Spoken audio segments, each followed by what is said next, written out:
الحمدللہ رب العالمین والعاقبۃ للمتقین والصلاة والسلام علی سید الانبیاء والمرسلین۔ باب الاعتکاف وقیام رمضان، اعتکاف اور قیام رمضان کا بیان۔ اعتکاف اس کا لغوی معنی ہوتا ہے روکنا، بند کرنا، ٹھہرنا، لازم کر لینا، یعنی اپنے اوپر کسی چیز کو لازم کر لینا۔ جیسا کہ قرآن مجید کے اندر یہ لفظ استعمال ہوا ہے یعکفون علی اصنام لہم، وہ اپنے کچھ بتوں پر جمے بیٹھے تھے۔ تو یعکفون یعنی انہوں نے اپنے اوپر لازم کر لیا تھا کہ وہ مجاور بن کر اس قبر کے اوپر بیٹھیں گے، اپنے بت کے سامنے بیٹھیں گے۔ شرعی اصطلاح کے اندر اعتکاف کس کو کہتے ہیں یہ سمجھ لیجئے کہ انسان کا اللہ تعالیٰ کی عبادت کے لیے فارغ ہو کر مسجد میں رہ کر اور اس میں قیام کو لازم پکڑ کر اس کی عبادت کرنا، اس کو اعتکاف کہتے ہیں۔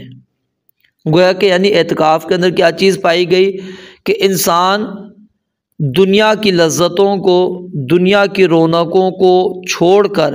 صرف اللہ تعالیٰ کی عبادت اور اطاعت کرنے کے لیے اللہ تعالیٰ کے در پر پڑ جائے، یعنی مسجد میں پڑا رہے،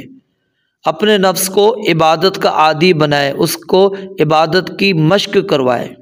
تو یہ اعتکاف کہلاتا ہے۔ تو اعتکاف کا حکم کیا ہے؟ امام احمد رحمۃ اللہ علیہ نے تو یہاں تک بیان کر دیا کہ کہتے ہیں کہ اس کے بارے میں مجھے اختلاف کے بارے میں کچھ علم نہیں ہے کہ کسی نے اختلاف کیا ہو کہ یہ مسنون نہیں ہے، مسنون ہے، سنت ہے۔ البتہ ایک اعتکاف ہوتا ہے جو آپ اپنے اوپر خود واجب کر دیتے ہوں، جس کو نظر کا اعتکاف کہتے ہیں، ٹھیک ہے؟ وہ نظر کا اعتکاف ہے، اس کو پورا کرنا ضروری ہے۔ اور یہ جو اعتکاف جس کے بارے میں ہم ابھی پڑھ رہے گے، اس کا تعلق ہے ماہ رمضان المبارک سے، اور رمضان المبارک کے آخری عشرے کے اندر اعتکاف کیا جاتا ہے۔ رسول اللہ صلی اللہ علیہ وآلہ وسلم سے جو ثابت ہے وہ آخری عشرے کے اندر اعتکاف ثابت ہے۔ تو پورے مہینے کا اعتکاف کرنا یہ درست عمل نہیں ہے۔ ہمیں رسول اللہ صلی اللہ علیہ وآلہ وسلم کے عمل کو دیکھنا چاہیے، اور آپ نے جس طرح کیا ہمیں بھی اسی طرح کرنا چاہیے۔ وقیام رمضان، اور قیام رمضان۔ اب کیونکہ رمضان المبارک کے اندر ویسے تو جتنی بھی آپ عبادات کرتے ہیں بڑی اہمیت کے حامل ہیں، اس کے اندر جو تراویح ہے جس کو قیام رمضان کہتے ہیں ہم، ٹھیک ہے، یہ قیام اللیل، یہ بڑی اہمیت کا حامل ہے۔ نبی علیہ الصلوۃ والسلام نے اس کی بڑی فضیلت کو بیان کیا، آپ آگے پڑھیں گے بھی۔ تو اس لیے اس عنوان کو یہاں پر ذکر کر دیا کہ روزے کے ساتھ اعتکاف کا بھی تعلق ہے، روزے کے ساتھ قیام رمضان کا بھی تعلق ہے، لیکن روزہ فرض ہے اور قیام رمضان یہ مستحب ہے، فرض نہیں ہے، واجب نہیں ہے۔ اعتکاف فرض اور واجب نہیں ہے۔ اب آئیے حدیث مبارکہ ہم پڑھتے ہیں، اور جو اس میں بات ہوگی انشاءاللہ وہ واضح کر دیتے ہیں۔ عن ابی ہریرہ رضی اللہ تعالی عنہ ان رسول اللہ صلی اللہ علیہ وآلہ وسلم قال، سیدنا ابو ہریرہ رضی اللہ تعالی عنہ سے روایت ہے، بے شک نبی علیہ الصلوۃ والسلام نے فرمایا، من قام رمضان، جو کوئی قیام کرے رمضان المبارک کا، ایمانا واحتسابا، ایمان اور ثواب کی نیت سے، غفر لہ ما تقدم من ذنبہ، غفر لہ معاف کر دیے جاتے ہیں، بخش دیے جاتے ہیں اس کے لیے، ما تقدم من ذنبہ، جو اس کے پہلے گناہ ہیں، اس کے پہلے گناہ معاف کر دیے جاتے ہیں۔ یہ حدیث بخاری اور مسلم کی ہے، متفق علیہ۔ تو اس حدیث سے رات جو رمضان المبارک کی رات ہے اس کے قیام کی اہمیت، اس کا اجر، اس کا ثواب واضح ہو گیا کہ آپ رمضان المبارک کی راتوں میں جو قیام کرتے ہیں وہ کس قدر عظیم ہے، کتنا ثواب ہے۔ تو نبی مکرم علیہ الصلوۃ والسلام رمضان ہو یا رمضان المبارک کے علاوہ ہو تو عموماً 8 رکعت ہی آپ پڑھا کرتے تھے اور 3 وتر پڑھا کرتے تھے، اور قیام اپنا بہت لمبا کیا کرتے تھے۔ بلکہ جن 3 راتوں میں نبی علیہ الصلوۃ والسلام نے صحابہ کرام کو نماز تراویح پڑھائی ان میں بھی آپ نے 11 رکعت ہی پڑھی تھی، ٹھیک ہے۔ تو سنت نبوی یہی ہے کہ ہمیں 11 رکعت پر ہی اکتفا کرنا چاہیے، اور اسی چیز کو علماء احناف نے بھی تسلیم کیا ہے کہ اس سے زائد رکعتوں کو ہم سنت نہیں کہیں گے، نفل کہیں گے۔ سنت کیا ہے؟ وہ 8 رکعت ہی تراویح ہے، ٹھیک ہے۔ اور کبھی کبھار آپ 13 بھی پڑھ لیا کرتے تھے، یعنی 5 وتر۔ تو قیام رمضان اس کی اہمیت یہاں سے واضح ہو گئی، لیکن شرط کیا ہے؟ ثواب کی نیت ہو اور ایمان ہو، تو پھر انسان کو یہ اجر اور ثواب ملے گا، وگرنہ انسان کو پھر یہ اجر اور ثواب نہیں ملنے والا۔ جب ایمان نہیں ہے تو اس کا فائدہ نہیں، ثواب کی نیت نہیں یعنی ریاکاری ہے تو پھر بھی اس کا یہ عمل ضائع ہو گیا۔ یعنی اخلاص کی یہاں پر وضاحت ہو رہی ہے کہ اخلاص انتہائی ضروری ہے۔ وعن عائشہ رضی اللہ تعالی عنہا قالت، سیدہ عائشہ صدیقہ رضی اللہ تعالی عنہا سے روایت ہے، فرماتی ہیں کان رسول اللہ صلی اللہ علیہ وسلم، تھے نبی مکرم علیہ الصلوۃ والسلام، اذا دخل العشر، جب عشرہ آخری عشرہ داخل ہو جاتا، اذا جب دخل العشر عشر داخل ہو جاتا، یعنی ای العشر الاخیرۃ من رمضان، رمضان المبارک کا آخری عشرہ، کیا کرتے؟ شد مئزرہ، کس لیتے اپنی کمر کو، شدہ کس لیتے تھے، مئزرہ اپنی کمر کو، وَأَحْيَا لَيْلَهُ، اور رات بھر جاگتے رہتے، وَأَيْقَظَ أَهْلَهُ، اور اپنی بیویوں کو بھی جگاتے تھے۔ متفق علیہ، بخاری اور مسلم کی روایت ہے۔ اس حدیث مبارکہ کے اندر 3 باتیں خاص طور پر بیان ہوئی کہ جب رمضان المبارک کا آخری عشرہ داخل ہو جاتا تو نبی علیہ الصلوۃ والسلام 3 باتوں کا خصوصیت کے ساتھ اہتمام کرتے۔ نمبر 1، اپنی ازار کو باندھ لیا کرتے تھے، کس لیا کرتے تھے۔ اس کے 2 مفہوم ہیں شدہ مئزرہ کا۔ ایک تو یہ ہے کہ مرد عورتوں سے جماع کرنے سے پرہیز رہے، اور دوسرا یہ ہے کہ ہمت باندھنا مراد ہے، عبادت اور عمل کے لیے اپنی کمر کو کس لینا ہے، اور دونوں ہی معانی یہاں پر مراد ہو سکتے ہیں، مفہوم اس میں کوئی حرج نہیں ہے۔ ایک تو عمل آپ یہ کرتے، اور دوسرا احیا لیلہ، آپ رات کو جاگ کر عبادت کرتے، اور ساتھ میں اپنے گھر والوں کو بھی بیدار کیا کرتے تھے، ان کو بھی عبادت کے لیے جگایا کرتے تھے۔ تو یہاں سے یہ بات ثابت ہو گئی کہ آخری جو عشرہ ہے وہ ہماری زندگی کا مختلف گزرنا چاہیے، لیکن ہم غور کریں اپنے اوپر کہ ہمارا آخری عشرہ بھی اسی طرح گزر رہا ہوتا ہے جس طرح باقی ایام گزر رہے ہوتے نہیں۔ ہمیں خاص طور پر رمضان المبارک کے آخری عشرے میں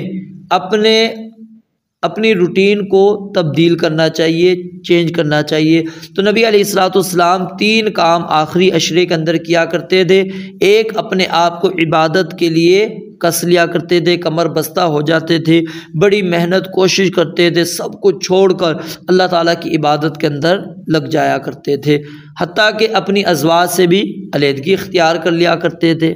دونوں مفہوم اس کے اندر آ جاتا ہے۔ اور دوسرا کام کہ پوری رات آپ جاگتے تھے،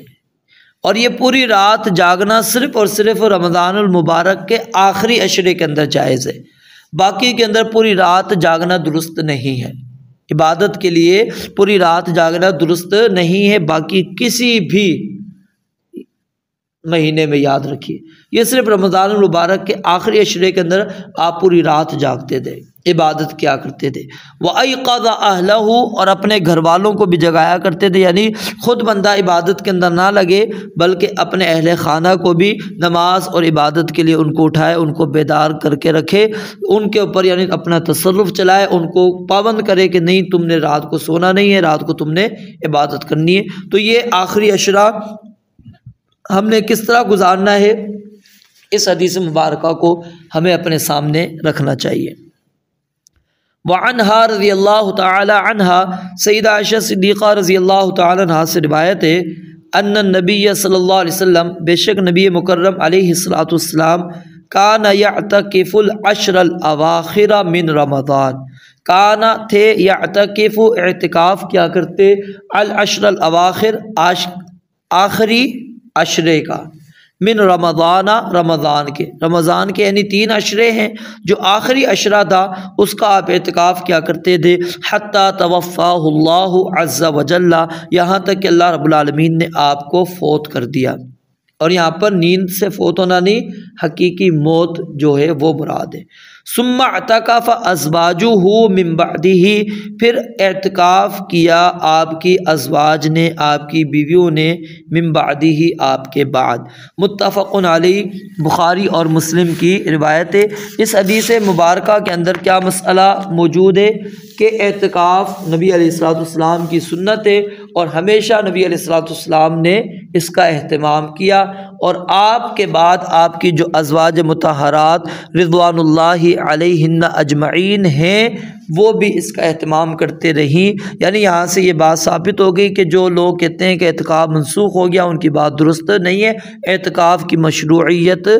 باقی ہے، لیکن اس کا حکم میں نے آپ کو بتا دیا، یہ جائز اور مسنون ہے، واجب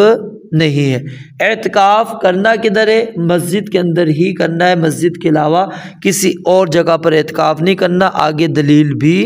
آ جائے گی۔ اب یہاں پر ایک چیز جو ہے وہ چیز ضروری ہے سمجھنا، اور وہ کیا ہے کہ نبی علیہ الصلوۃ والسلام کا فعل، آپ کا کوئی کام کر لینا، یہ وجوب کی دلیل نہیں ہوتا جب تک کہ اس وجوب کے بارے میں وضاحت نہ ہو۔ آپ نے کوئی کام کیا،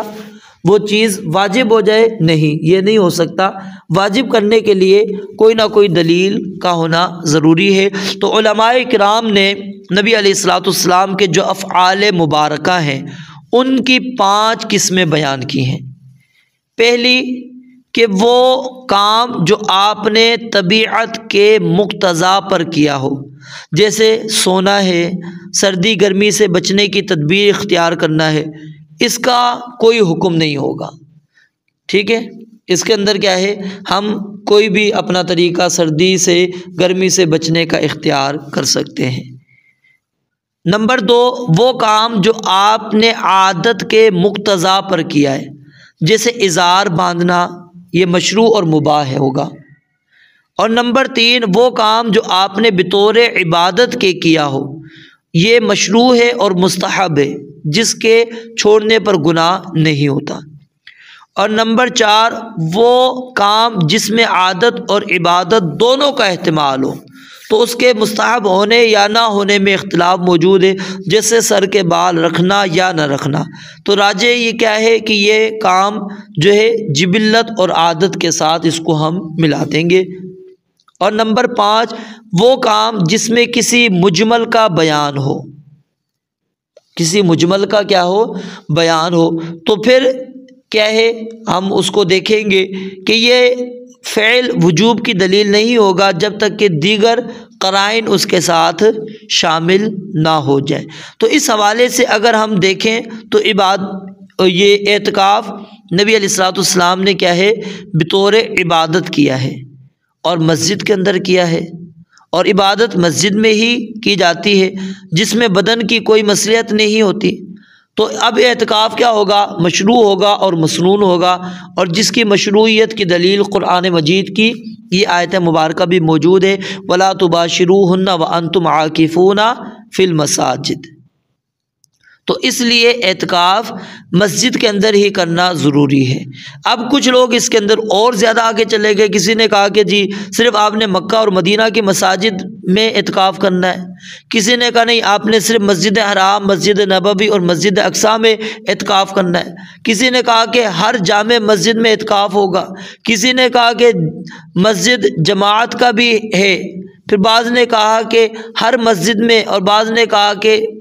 کہیں پر بھی جو آپ نے گھر میں مصلی اپنا بنا رکھا ہے جائے نماز، وہاں پر بھی آپ کر سکتے ہیں، حتیٰ کہ عورت وہ اپنے مصلی میں اعتکاف کر سکتی ہے۔ لیکن صحیح بات کیا ہے کہ اعتکاف آپ نے کرنا ہے تو اس مسجد میں جائز ہے جس میں 5 وقت نماز باجماعت ادا کی جاتی ہو،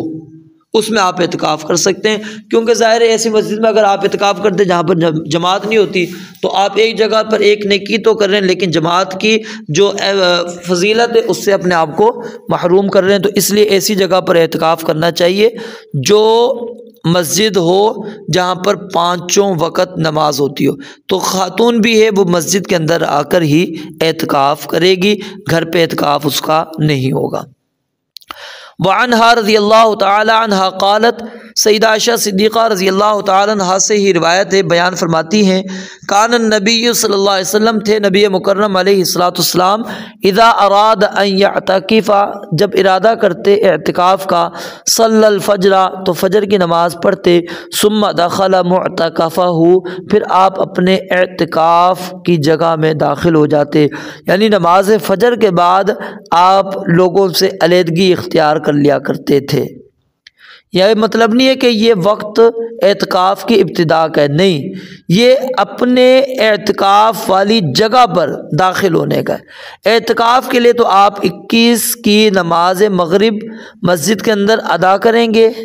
ٹھیک ہے، اور اعتکاف کی نیت سے رات کو مسجد کے اندر آپ رات گزاریں گے، صبح کی نماز پڑھ کے آپ اپنے اعتکاف کی جو مخصوص جگہ ہے وہاں پر تشریف لے جائیں گے۔ تو یہی بات کیا ہے، درست ہے، اگرچہ اس کے اندر علماء کا اختلاف موجود ہے، کچھ کہتے ہیں کہ جی آپ 20 رمضان المبارک کی فجر کے وقت مسجد میں آ جائیں گے اور آپ مسجد سے باہر نہیں نکلیں گے، مسجد سے باہر نہیں نکلیں گے، آپ اعتکاف کے اندر داخل جو ہوں گے جگہ کے اندر وہ 21ویں کو ہوں گے۔ لیکن بہرحال اس کے اندر جو ہے زیادہ راجح جو ہے، پہلے میں نے آپ کو بتلا دیا، وہ یہی ہے کہ آپ نے 20 رمضان المبارک کا جو روزہ ہے وہ افطار کہاں پر کرنا ہے، مسجد میں آ کر کریں، یہ زیادہ بہتر ہے، تاکہ آخری عشرے شروع ہونے سے پہلے آپ مسجد کے اندر موجود ہوں، اور اعتکاف والی جگہ میں آپ نے 21 کی جو فجر ہے اس کے بعد داخل ہونا ہے۔ وعنہا رضی اللہ تعالی عنہا قالت، سیدہ عائشہ صدیقہ رضی اللہ تعالی عنہا سے روایت فرماتی ہیں ان کان رسول اللہ صلی اللہ علیہ وسلم کہ بے شک نبی مکرم علیہ الصلوۃ والسلام یقیناً تھے، لیدخل علی رأسہ مجھ پر داخل کرتے، بڑھا دیتے، آگے کر دیتے مجھ پر اپنے سر کو، وَهُوَ فِي الْمَسْجِدِ اور آپ مسجد کے اندر ہوتے تھے، فَأُرَجِّلُهُ تو میں آپ کو کنگھی کر دیا کرتی تھی، وَكَانَ لَا يَدْخُلُ الْبَيْتَ اور آپ داخل نہیں ہوتے تھے گھر میں، إِلَّا لِحَاجَةٍ مگر ضرورت کے لیے، إِذَا كَانَ مُعْتَكِفًا جب آپ اعتکاف میں ہوتے تھے۔ متفق علیہ بخاری اور مسلم کی روایت ہے، وَاللَّفْظُ لِلْبُخَارِيِّ اور الفاظ کس کے ہیں، بخاری کے ہیں۔ تو اس حدیث مبارکہ سے ایک مسئلہ تو یہ ثابت ہو گیا کہ اعتکاف کرنے والا شخص اپنے جسم کا کچھ حصہ مسجد سے باہر کر سکتا ہے، اس سے کوئی نقصان نہیں ہوگا، کیونکہ نبی علیہ الصلوۃ والسلام کنگھی کروایا کرتے تھے۔ اور اس سے یہ مسئلہ بھی ثابت ہوا کہ آدمی اعتکاف میں اپنی بیوی سے خدمت لے سکتا ہے، اور نبی علیہ الصلوۃ والسلام اعتکاف کی حالت میں مسجد سے باہر بلا ضرورت نہیں جاتے تھے، ضرورت ہے تو پھر وہ جا سکتے ہیں، جیسے بول و براز کے لیے جانا، غسل جنابت کے لیے جانا، ٹھیک ہے، یا پھر جس کے بغیر آپ کا کوئی چارہ نہیں ہے تو وہاں پر پھر آپ مسجد سے باہر نکل سکتے ہیں۔ علماء نے اس کے اندر 3 چیزیں بیان فرمائی ہے کہ آپ مسجد سے باہر اگر آپ جانا چاہتے ہیں، نکلنا چاہتے ہیں تو اس کا طریقہ کار کیا ہوگا، کون سی حاجت ہوگی جس کو ہم حاجت شمار کریں گے، جس کو ہم حاجت مانیں گے کہ الا لحاجت، ان کے الفاظ آپ نے پڑھے نا کہ وہ مسجد سے باہر نبی علیہ الصلوۃ والسلام نہیں نکلتے تھے مگر حاجت سے، تو یہ حاجت شرعیہ اور ضروریہ طبعیہ، ٹھیک ہے، تینوں قسم کی حاجات کو یہ شامل ہے، شرعی حاجت، ضروری حاجت اور طبعی حاجت، ان تینوں کے لیے آپ نکل سکتے ہیں، اس کے بغیر نہیں نکلنا چاہیے۔ وعنہا رضی اللہ تعالی عنہا قالت، سیدہ عائشہ صدیقہ رضی اللہ تعالی عنہا سے روایت بیان فرماتی ہیں، السنۃ علی المعتکف، معتکف کے اوپر سنت یہ ہے، سنت معتکف پر یہ ہے، اور جب صحابی یا صحابیہ السنہ کا لفظ کہہ دے تو یہ حدیث مرفوع کے حکم کے اندر ہو جاتی ہے، یعنی یہ امر مشروع ہے، جائز دلیل ہے، ٹھیک ہے۔ السنۃ کہتی ہیں سنت یہ ہے علی المعتکف، اعتکاف کرنے والے پر، اللہ یعود مریضا، کہ کسی مریض کی وہ عیادت نہ کرے، ولا یشہد جنازۃ، اور نہ ہی کسی جنازے میں حاضر ہو، ولا یم، خاص طور پہ مسجد میں آ گیا وہ ایک الگ مسئلہ ہے، ولا یم، اور مریض کی عیادت اسی طرح مریض میں چلتے ہوئے آپ کر سکتے، مسجد کے اندر خاص اہتمام کے ساتھ نہیں جا سکتے، ولا یمس امرأۃ، اور نہ ہی عورت کو ہاتھ لگائے، ہاتھ لگانے سے مراد یہاں پر تعلق قائم کرنا ہے، ٹھیک ہے، یعنی کہ شہوت کی نیت سے، ولا یباشرہا، اور نہ ہی اس سے وہ جماع کرے، ٹھیک ہے، اور پہلے مس سے مراد جماع بھی ہو سکتا ہے، اور دوسرے مباشرت سے مراد گلے ملنا بھی ہو سکتا ہے، جسم کے ساتھ جسم ٹچ کرنا، ولا یخرج لحاجت، اور حاجت کے لیے نہ نکلے، الا، سوائے اس کے، لما لا بد منہ، جس کے بغیر کوئی چارہ نہیں ہے، ضروری ہے نکلنا، وہ شرعی طور پر، طبعی طور پر، ٹھیک ہے، کوئی بھی اس کی ضرورت ہے، ولا اعتکاف الا بصوم، اور نہیں ہے کوئی اعتکاف مگر روزے کے ساتھ، ولا اعتکاف، اور نہیں ہے کوئی اعتکاف الا فی مسجد جامع، مگر جامع مسجد میں، رواہ ابو داود، اس حدیث کو امام ابو داود نے روایت کیا، ولا بأس برجالہ، اور اس کے رجال میں کسی قسم کی کوئی حرج نہیں ہے، کوئی خلل نہیں ہے اس کے راویوں میں، الا ان الراجح وقف آخرہ، سوائے اس کے کہ اس کے جو آخری الفاظ ہیں وہ موقوف ہیں، تو یہ سند کے اعتبار سے کیا ہے، ضعیف ہے۔ تو اس کے اندر جو چیزیں موجود ہیں وہ اب آپ سمجھ لیں۔ پہلی چیز کیا ہے، مریض کی عیادت کرنا خاص اہتمام کے ساتھ وہ نہیں کر سکتا، ہاں کوئی مریض مسجد کے اندر آ گیا ہے تو آپ اس کو حال احوال پوچھ لیتے ہیں یا چلتے ہوئے پوچھ لیتے ہیں، اس میں کوئی حرج نہیں ہے۔ جنازے میں بھی آپ نے خاص طور پہ نہیں جانا، لیکن مسجد کے اندر آ گیا تو آپ پڑھ سکتے ہیں، ٹھیک ہے۔ اب اس کے اندر ایک اور چیز ہے کہ بندہ اگر شروع سے وہ نیت کر کے یہ بیٹھا ہے کہ میرا فلاں شخص بیمار ہے، میں اگر وہ فوت ہو گیا تو اس کے جنازے کے اندر شریک ہوں گا، شرط لگا لیتا ہے تو پھر وہ جا سکتا ہے، کیونکہ شرط لگا لی تھی اس نے، شرط کے اندر جائز ہو جاتا ہے، بغیر ناجائز نہیں۔ اور عورت کے ساتھ مباشرت کرنا، اس کے ساتھ تعلق قائم کرنا ہے، یہ بھی درست نہیں ہے، کیونکہ آپ عبادت کے لیے یہاں پر علیحدگی اختیار کی ہے، اور ضروری حاجت کے لیے آپ باہر جا سکتے ہیں۔ آگے ولا اعتکاف الا بصوم، کہ روزہ، اعتکاف روزے کے بغیر نہیں، یہ بات درست نہیں ہے، یہ بات بالکل بھی درست نہیں ہے، کیونکہ روزہ ایک الگ عبادت ہے اور اعتکاف الگ عبادت ہے۔ لیکن علماء یہ کہتے ہیں کہ ظاہر ہے بندہ جب وہ اعتکاف میں بیٹھا ہے تو وہ روزہ بھی رکھے گا، اس کے بغیر تو ہو نہیں سکتا نا کہ وہ روزہ چھوڑ دے گا۔ عورت اگر آتی ہے، عورت وہ نہیں ایام میں آئے گی نا جن میں وہ روزہ رکھ سکتی ہوگی، وگرنہ مسجد کے اندر تو وہ نہیں آ سکتی، ٹھیک ہے۔ اسی لیے فرمایا کہ کوئی اعتکاف نہیں ہے روزے کے بغیر، ہو جاتا ہے روزے کے بغیر، اس میں کوئی حرج نہیں ہے، لیکن ضروری ہے، ظاہر ہے آپ رمضان المبارک کے روزے کو تو نہیں چھوڑ سکتے، فرض کو آپ چھوڑ دیں، نفل کا آپ اہتمام کر لیں۔ ولا اعتکاف الا فی مسجد جامع، جامع مسجد سے مراد آپ یہ لے لیں کہ جہاں پر 5 نمازیں ہوتی ہوں، تو پھر تو یہ بات درست ہے کہ وہاں پر اعتکاف کرنا چاہیے۔ باقی اس مسجد میں بھی آپ اعتکاف کر سکتے ہیں جس میں جماعت نہیں ہوتی، لیکن افضل اور بہتر یہ ہے کہ آپ ایسی مسجد کے اندر اعتکاف کریں جہاں پر نماز 5 ہوتی ہو، جمعہ بھی ہوتا ہو، تاکہ آپ کو باہر نکلنا ہی نہ پڑے۔ تو یہ چند چیزیں آپ نے پڑھنی کہ جو معتکف کے اوپر ضروری ہیں۔ وعن ابن عباس رضی اللہ تعالی عنہما سیدنا عبداللہ بن عباس رضی اللہ تعالیٰ عنہما سے روایت ہے کہ ان النبی صلی اللہ علیہ وسلم قال، بے شک نبی علیہ الصلوۃ والسلام نے ارشاد فرمایا، لیسا نہیں ہے علی المعتکف اعتکاف کرنے والے پر صیام روزہ،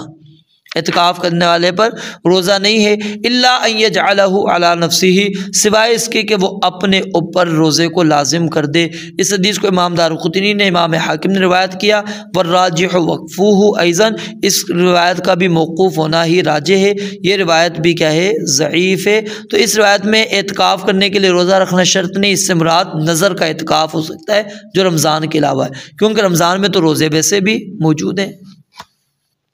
وعن ابن عمر رضی اللہ تعالیٰ عنہما، سیدنا عبداللہ بن عمر رضی اللہ تعالیٰ عنہما سے روایت ہے کہ ان رجالا من اصحاب النبی صلی اللہ علیہ وسلم، کہ نبی مکرم علیہ الصلوۃ والسلام کے اصحاب میں سے کچھ آدمیوں کو،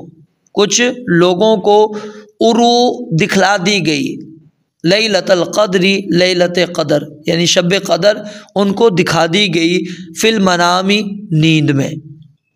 فی السبع الاواخر کہ یہ آخری 7 راتوں میں ہے۔ فقال رسول اللہ صلی اللہ علیہ وسلم، تو نبی علیہ الصلوۃ والسلام نے فرمایا، ارا رؤیاکم، میں دیکھتا ہوں، میری رائے یہ ہے تمہارے خواب کے مطابق،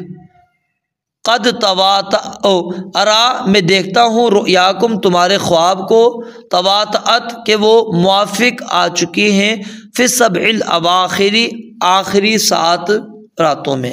فمن کان متحریہا، پس جو کوئی ہو اس کو تلاش کرنے والا، یعنی لیلۃ القدر کو، شب قدر کو کوئی بندہ اگر تلاش کرنا چاہتا ہے، فلیتحرھا فی السبع الاواخر، اس کو چاہیے کہ وہ اس کو تلاش کرے آخری 7 راتوں میں۔ آخری 7 راتوں میں سے کیا مراد ہے؟ 23ویں رات، اس سے آغاز اس کا ہو جاتا ہے، ٹھیک ہے۔ تو مطلب کیا ہے، نبی علیہ الصلوۃ والسلام کو جب آ کے لوگوں نے اپنے خواب بیان کیے تو آپ نے فرمایا کہ میں سمجھتا ہوں کہ تمہارے خواب جو ہیں آپس میں موافق ہو گئے ہیں، تو اس لیے تم آخری جو 7 راتیں ہیں اس کے اندر تم اس کو تلاش کرو۔ تو مسئلہ یہ سمجھ لیجئے کہ لیلۃ القدر کب ہے، اس کے بارے میں امام ابن حجر رحمۃ اللہ علیہ نے تقریباً 50 کے قریب اقوال نقل کیے ہیں، 50 کے قریب انہوں نے اقوال، 40 اقوال انہوں نے نقل کیے ہیں، اور کسی چیز کو بھی انہوں نے راجح اس کے اندر نہیں قرار دیا۔ تو بہرحال خلاصہ راجح یہی ہے اس کے اندر، اس مسئلے کے اندر، کہ آپ آخری عشرے کی جو طاق راتیں ہیں کم از کم اس کے اندر لیلۃ القدر کو تلاش لازمی کریں، کیونکہ نبی علیہ الصلوۃ والسلام نے آگے حدیث پڑھیں گے اس کے اندر اس چیز کی آپ نے کہا کہ آپ اس کو لیلۃ القدر کو تلاش کرو آخری عشرے کی طاق راتوں کے اندر۔ وعن معاویہ بن ابی سفیان رضی اللہ تعالی عنہما، سیدنا معاویہ بن ابی سفیان رضی اللہ تعالیٰ عنہما سے روایت ہے، وہ نبی علیہ الصلوۃ والسلام سے بیان فرماتے ہیں، قال آپ نے فرمایا، فی لیلۃ القدر، شب قدر کے بارے میں، کہ لیلۃ 27 کہ وہ 27ویں رات ہے۔ اس حدیث کو امام ابو داود نے روایت کیا، والراجح وقفہ، اور راجح بات کیا ہے کہ یہ حدیث موقوف ہے۔ وقد اختلف فی تعیینها علی 40 قولا، کہتے ہیں کہ اختلاف کیا گیا یقیناً اس کے تعین کرنے میں 40 اقوال پر۔ اورتھا فی فتح الباری، میں نے اس کو فتح الباری کے اندر جو صحیح بخاری کی شرح ہے اس کے اندر میں نے ان کو نقل کر دیا ہے، وہاں پر آپ پڑھ سکتے ہیں کہ اس کے بارے میں 40 علماء کے اقوال ہے کہ لیلۃ القدر کب ہے۔ وعن عائشہ رضی اللہ تعالی عنہ قالت، سیدہ عائشہ رضی اللہ تعالی عنہ سے روایت ہے، فرماتی ہیں، قلت یا رسول اللہ، میں نے کہا اللہ کے نبی علیہ الصلوۃ والسلام، ارأیت آپ کا کیا خیال ہے، ان علمت اگر میں جان لوں، ایو لیلۃ لیلۃ القدر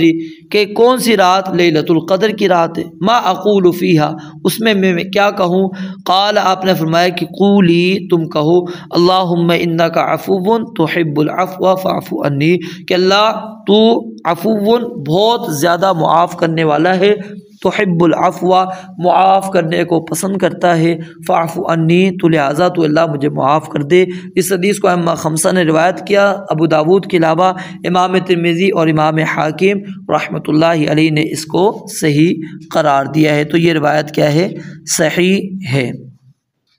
تو اس سے یعنی ثابت ہو گیا کہ جب بندے کو لیلۃ القدر مل جائے تو اس کے اندر وہ کثرت کے ساتھ اس دعا کا اہتمام کرے، اللہ تعالیٰ سے معافی مانگے۔ وعن ابی سعید الخدری رضی اللہ تعالیٰ عنہ قال، سیدنا ابو سعید خدری رضی اللہ تعالیٰ عنہ سے روایت ہے، فرماتے ہیں کہ قال رسول اللہ صلی اللہ علیہ وسلم، نبی علیہ الصلوۃ والسلام نے ارشاد فرمایا، لا تشد، نہ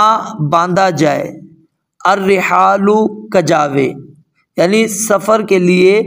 اپنے اونٹ اپنے گھوڑوں کے کجاووں کو نہ باندھا جائے، الا مگر الی ثلاثۃ مساجد، 3 مسجدوں کی طرف، یعنی ثواب کی نیت سے اگر آپ سفر کرنا چاہتے ہیں برکت حاصل کرنے کے لیے، فضیلت کے لیے، تو 3 جگہوں پر آپ سفر کر سکتے ہیں، وگرنہ نہیں۔ اور وہ 3 مسجدیں کون سی ہے؟ المسجد الحرام، مسجد حرام کی طرف، ومسجدی ھذا، اور میری یہ مسجد یعنی مسجد نبوی، والمسجد الاقصی، اور مسجد اقصی، متفق علیہ، بخاری اور مسلم کی روایت ہے۔ تو یہاں سے یہ بات واضح ہو گئی کہ آپ نے ان 3 جگہوں کے علاوہ کسی اور جگہ پر ثواب کی نیت سے رخت سفر نہیں باندھنا چاہیے۔ لوگ اب مزارات کے لیے سفر باندھ کے جاتے ہیں، خصوصی اہتمام کر کے جاتے ہیں، تو یہ باتیں درست نہیں ہیں۔ صرف آپ ان 3 جگہوں پر جا سکتے ہیں، ان کے علاوہ کسی اور جگہ پر نہیں جا سکتے۔ تو جب آپ کسی اور مسجد میں نہیں جا سکتے تو آپ مزار پہ کیسے جا سکتے ہیں؟ تو یہاں پر ایک اور چیز جو رہ گئی وہ سمجھ لیں، وہ کیا ہے کہ اللہ رب العالمین نے لیلۃ القدر کو مخفی کیوں رکھا ہے؟ کیا وجہ ہے کہ اللہ تعالیٰ نے اس کو واضح کیوں نہیں کر دیا؟ اس کی وجہ یہ ہے کہ انسان تاکہ محنت کرے، کوشش کرے، کیونکہ جو چیز مبہم ہوتی ہے، واضح نہیں ہوتی، اس کے اندر ترغیب دی جاتی ہے کہ یہ کام کرو۔ تو ترغیب دینے کا مقصد نبی علیہ الصلوۃ والسلام کا یہی ہے کہ ہم کثرت کے ساتھ ان 10 راتوں کے اندر بیداری کریں، جاگیں، اللہ کی عبادت کریں کثرت کے ساتھ، تاکہ اللہ تعالی ہمیں اس رات کو بھی حاصل کرنے کی توفیق دے دے، وہ ہمیں رات حاصل ہو جائے۔ رب العالمین سے دعا ہے اللہ تعالیٰ سمجھنے، عمل کرنے کی توفیق عطا فرمائے۔ وآخر دعوانا الحمدللہ رب العالمین۔